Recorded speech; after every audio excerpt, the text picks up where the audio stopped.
Years Alliance, and today's activity is sand.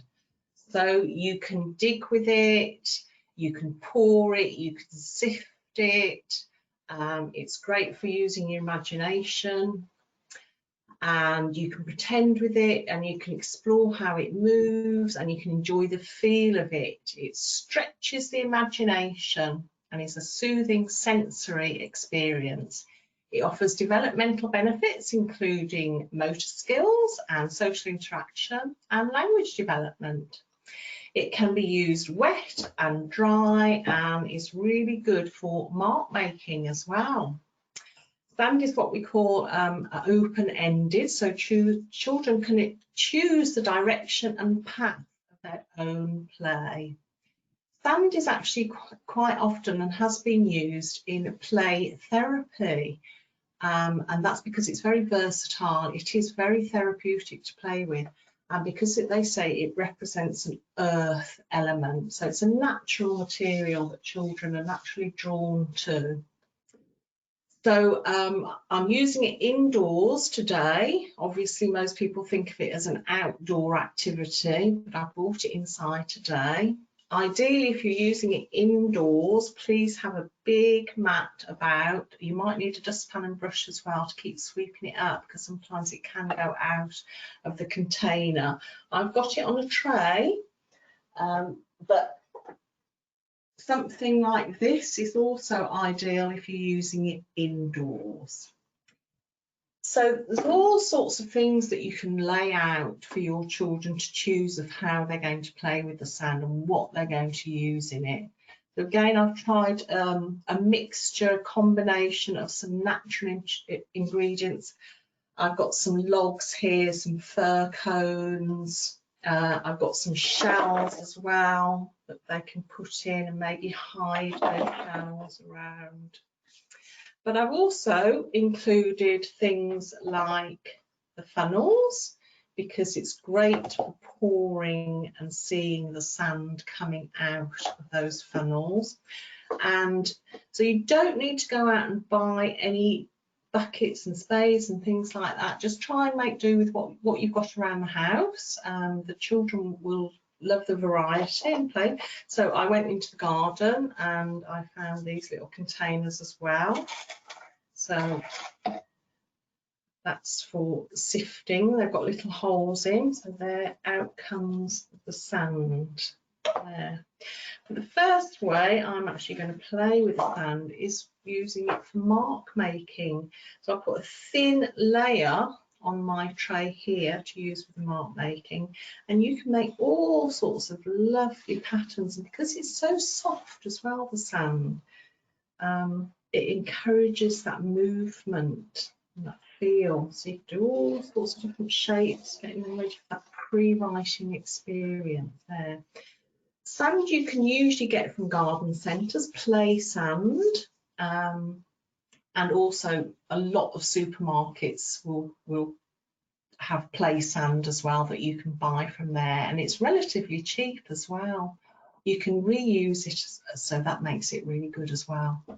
So we've had our little go with our mark making on it, and now we're going to try a little bit of sort of therapy play. So if you just let your children decide what they're going to play with.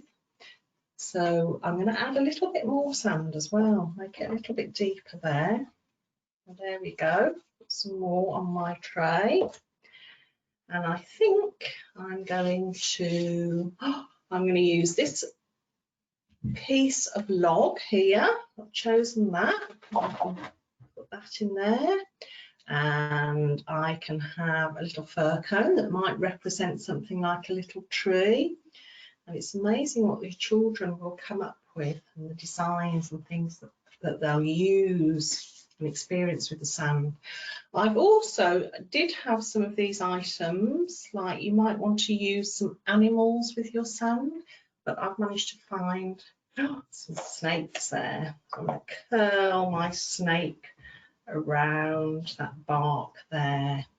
Okay, I've got some shells. I can put all the shells, so it's a little bit like the seaside. But I've also got cars as well. because they might want to move the cars around in the sand, and it might be that they want to bury some of the objects in the sand and make it into a little hide and seek game as well. So I've used my snakes, and I seem to have 3 of everything here, so you can make it into a counting game as well. 1, 2, 3, 1, 2, 3, 1, 2, 3. There's another little counting game there.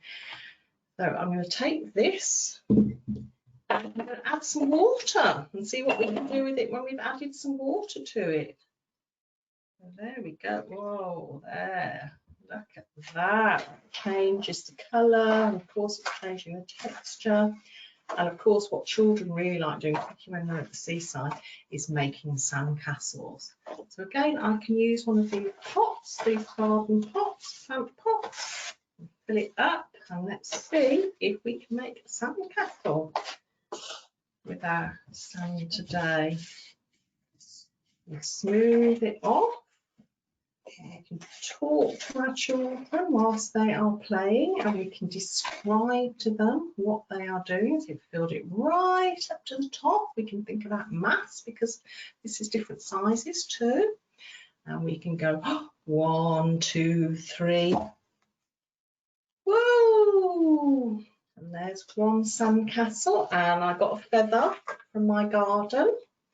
I put my little feather on that sand castle. There. I've got some other containers, more small containers. These I just got from the kitchen, little pots there. And I can make more sand castles. And your children will actually like the repetition of this as well. It's one of the ways that they learn is through lots and lots of repetition, and so that they can master those skills from themselves. I also thought it would be quite a nice idea today to have some music playing too. So you could put, if you want, some soothing music in the background, not too loud, but say I found some sort of wave calming music that you could put on. So that might be another way of relaxing and calming down for your play today. I've also got a card here that I found with lots of shells on. So you can use lots of visual displays as well. So you might want to have a look after you've had a go with your sand, having a look at maybe some photos of your holiday that you had, or just trying to find some postcards and things that represent sand and nature and being at the seaside. So I'm just going to put on a little bit of music for you.